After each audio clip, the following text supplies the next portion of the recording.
Have you ever felt that your dreams were completely dead and buried, only to discover that life had prepared an unexpected surprise for you in the most unlikely place? Have you ever experienced the bittersweet feeling of finding yourself again in a foreign land, far from everything and everyone you love? Today, I'm going to tell you how a small agricultural village in the depths of the Soviet Union became the stage for my musical resurrection, and how I had to fight once again against all odds to keep my artistic dreams alive. This is a story about resilience, unexpected friendships, and the unstoppable power of music to transcend all borders and barriers. Hello everyone, welcome back to my channel. If you re-following my journey and want to know how I managed to survive and thrive in the Soviet Union during one of the most difficult periods of my life, please leave a like on this video, subscribe to the channel, and activate the notification bell so you don't miss the next episodes of this incredible story. Today, I am going to share with you one of the most transformative and surprising chapters of my life when I thought everything was lost, but discovered that music would always find me no matter where I was or how desperate my situation seemed. The year was 1981, and I was thousands of kilometers away from my beloved Afghanistan, from my family, from everything I knew and loved. After several long and exhausting hours of traveling from the city of Mineral-Vody, cramped in an uncomfortable bus that seemed to never reach its destination, we finally arrived at our new home, the village of Blagodarny. I remember looking out the foggy bus window and seeing for the first time this place that would become so important in my life, though I didn't know it yet at that moment. Blagodarny was a small agricultural village, the kind of place that seemed frozen in time, untouched by the rapid changes happening in the larger cities of the Soviet Union. It had a small population of simple, hard-working people who lived their lives in harmony with the land and the seasons. The village had few little stores where you could buy basic necessities, a few modest restaurants and coffee shops where locals gathered to share stories and news, and one small post office that served as the village's main connection to the outside world. The houses looked very old, built in typical Soviet architecture with a very Russian traditional wooden style that reminded me of the doll houses I had seen in illustrated books as a child. For me, they looked very cute and colorful, painted in pastel shades that somehow brought a touch of warmth to the cold Soviet landscape. Our new school was located right in the center of the village, occupying a very big area with few nice buildings that seemed much more modern than the rest of the village architecture. After we settled into our assigned rooms, which were small but clean dormitories with basic furniture and thin mattresses, I felt a strange mixture of curiosity and disappointment about what awaited me in this remote place so far from everything I had ever known. The next day, our classes started early in the morning, and the main subject was about agricultural machinery, farming techniques, and agriculture benefits for our country and the Soviet economy. That day, I wasn't at all happy to be there, sitting in those cold classrooms, feeling like I was wasting my precious time learning about tractors and crop rotation, when my heart was still bleeding from the musical dreams I had been forced to abandon. But unfortunately, there was not any other choice for me at that moment. I had to accept my fate and try to make the best of this difficult situation. All of my Afghan classmates seemed to genuinely love those classes, and they looked very excited and engaged, asking questions about irrigation systems and fertilizers with real enthusiasm. They saw this as a great opportunity to gain knowledge that would help them serve their country when they returned to Afghanistan. But I felt like a fish out of water, completely out of place, my mind constantly wandering back to the stages where I used to perform, to the applause of the audiences, to the magical feeling of holding a microphone and touching people's hearts with my voice. Days passed by slowly and monotonously, one indistinguishable from the next, and I felt myself sinking deeper and deeper into a depression that I tried desperately to hide from my classmates. But then something unexpected happened that would change everything. I found out that our school had lots of art and musical programs for students who loved music and art. There were clubs, practice rooms, and even a school music band that performed at local events and festivals. It was great and wonderful news for me, like finding an oasis in the middle of a vast desert. My heart, which had been heavy and sad for so long, suddenly felt lighter, filled with hope and renewed excitement. Without wasting any time, without even thinking twice about it, I immediately registered my name for that program.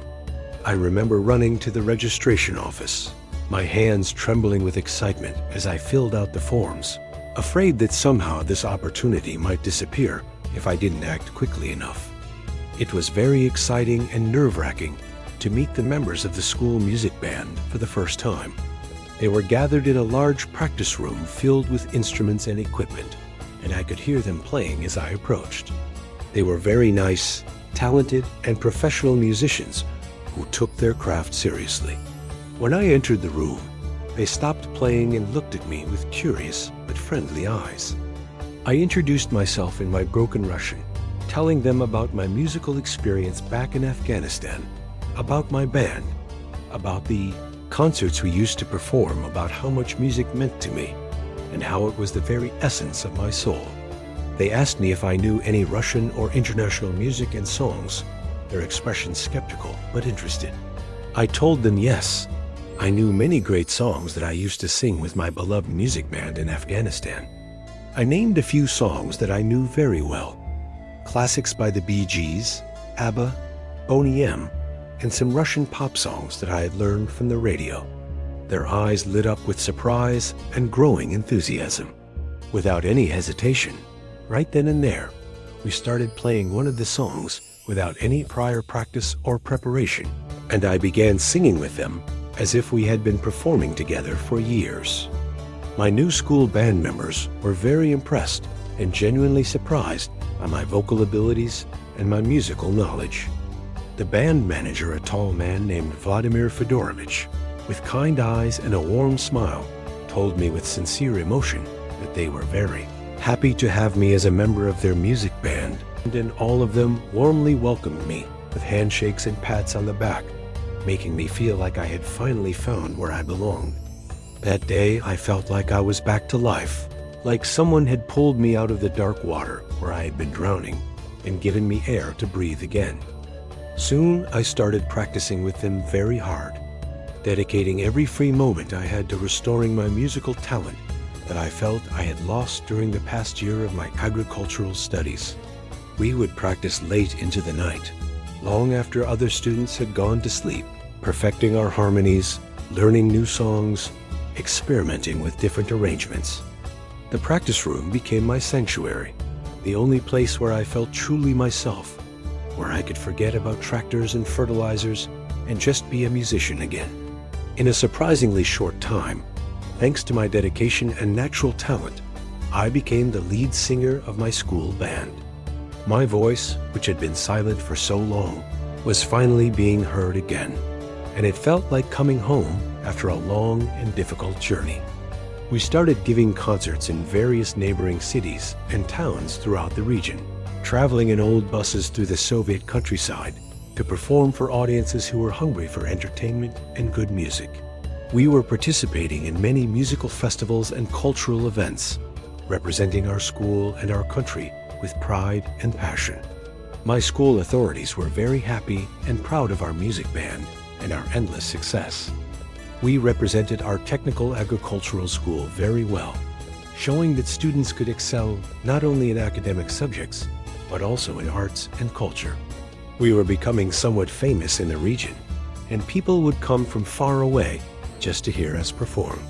One of my new friends, a talented young man named Alexei, who played lead guitar in our band with incredible skill and passion, also played in our village nightclub with another very nice music band that performed there regularly on weekends. One day after practice, he proposed that I go with him to meet all his musician friends from that other band. Of course, I was very excited and eager to meet his musician friends and expand my musical network in this foreign land. That day, after school hours ended and the sun was beginning to set, casting long shadows across the village, we went together to meet his musician friends at the nightclub. The nightclub was a modest but lively establishment located on the main street of Blagadarn, with dim lights, small round tables, and a stage that had seen countless performances over the years. Those musicians were incredibly talented professionals who took their music very seriously. I met their band leader, Yuri Sokolovsky, a middle-aged man with graying hair and the weathered face of someone who had lived a full and interesting life. He had piercing blue eyes that seemed to see right through you, and when he spoke, people listened. I was very surprised and honored after I found out that they really wanted me to sing with them in their nightclub shows. They had heard about me from Alexei, about my performances with the school band, and they were looking for a new vocalist who could bring something fresh and exciting to their repertoire. That was an incredible privilege for me, an opportunity I had never expected to receive. Without any hesitation, eager to perform with these experienced professional musicians, I accepted their generous invitation with gratitude and excitement.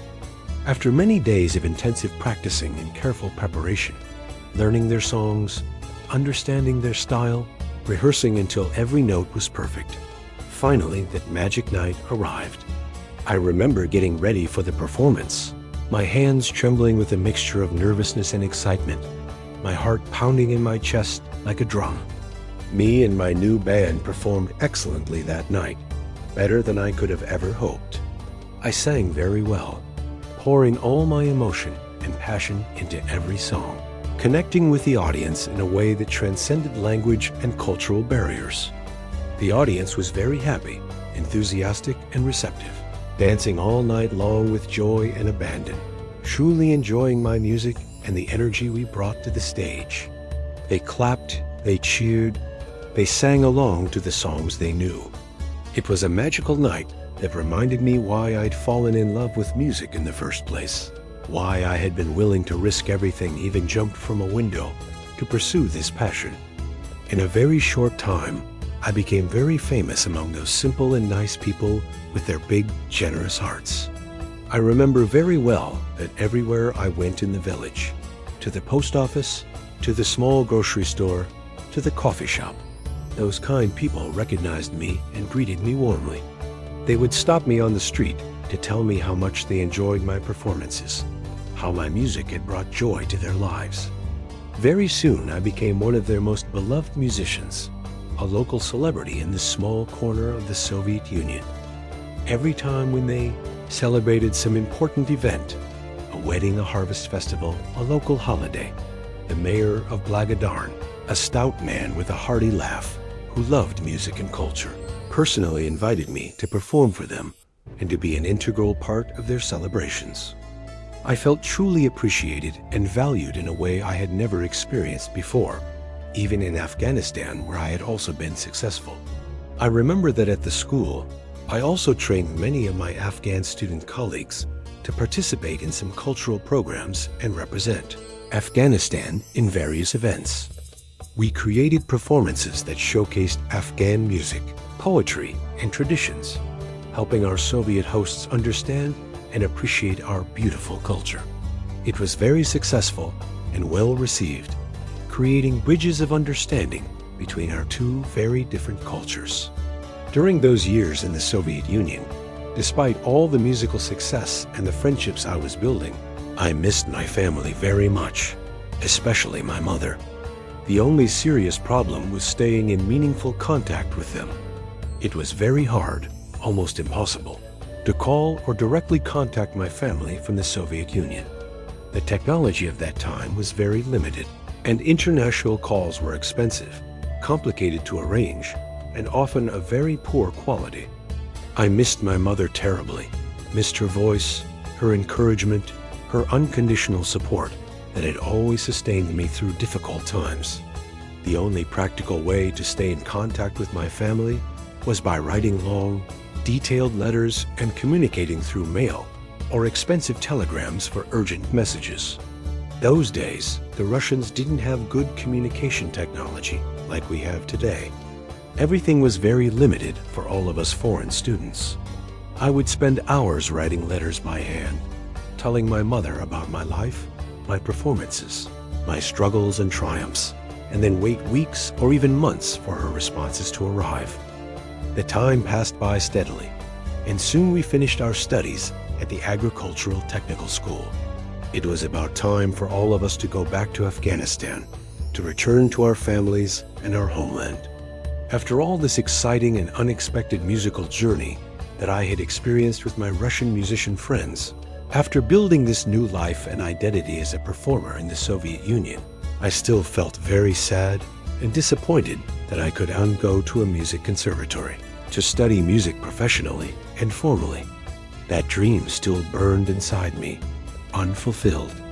I remember very well that all my musician friends, both from the school band and from the nightclub, encouraged me strongly and sincerely to not give up my musical dreams.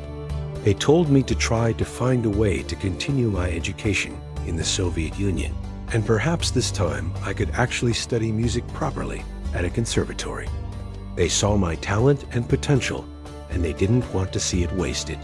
I didn't know what to do or how to accomplish this, because everything about our studies and our futures was carefully planned and controlled by the Afghan and Soviet Union governments through official agreements, and no individual student had the power to change those predetermined plans. It seemed impossible, but the seed of hope had been planted in my mind. After a long time of thinking, worrying, and considering all possibilities, I contacted my beloved mother through a telegram. I told her about my situation and my desperate desire to stay and study music. I asked her if she could possibly find someone with power and influence in the government of Afghanistan to help me to continue my studies in the Soviet Union instead of returning home with the other students. My mother, who had always been my greatest supporter and who understood my passion for music better than anyone, worked tirelessly on my behalf. Very shortly, through her connections and determination, she managed to find someone important in the Afghan government who agreed to help me to stay in the Soviet Union and continue with my studies. It was amazing and incredible news for me when I received her letter telling me about this miraculous development. I thought with absolute certainty that this time for sure I would be able to go to a music conservatory and finally study music properly and professionally.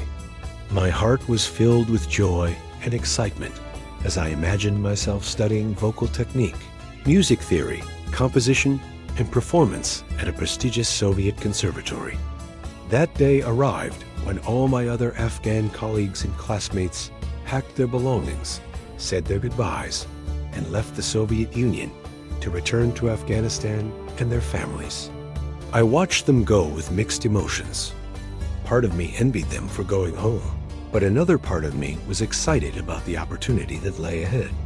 I organized myself and prepared to travel to my new destination, wherever that might be, ready to finally pursue my musical dreams. Shortly after my classmates departed, I received official notification from the Afghan embassy about my new assignment. But when I read the document, my heart sank and my excitement turned to bitter disappointment. I found out that the Afghan embassy had decided to send me to continue my studies at the University of Agricultural Technology, yet another agricultural program. Not music, not art, but more studies about farming and machinery, and things that didn't interest me at all. I was glad and grateful that they had allowed me to stay and continue my studies in the Soviet Union, rather than forcing me to return to Afghanistan. But at the same time, I felt a familiar disappointment settling over me like a heavy blanket.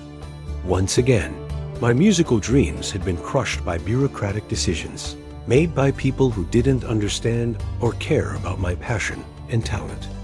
But I was also preparing myself mentally and emotionally for another big challenge, for another fight, for another attempt to find a way to go and study music properly.